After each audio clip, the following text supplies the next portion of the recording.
თან ერთად ამ სტუდიაში.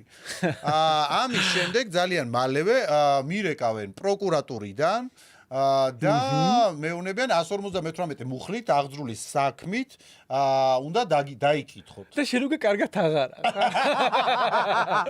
ხოდა მე ვერ მივხვდი ამ საქმეში, მე რა შუაში ვიყავი, ანუ ეს იცით ალბათ ეს საქმე, რაღაცა სალომეს პირად ოჯახზე ეხება, მის მეუღლეს და კიდე მესამე არა, მე იცი რაზე მეცინება, რომ იქ რომ მიხვედი და აი ხალხი რომ მოყვება, იურისტი, ადვოკატი, დაცვა, რა თქმა უნდა, ყველამ უნდა იცოდეს ვინ არის გიორგი ნაზარიანი.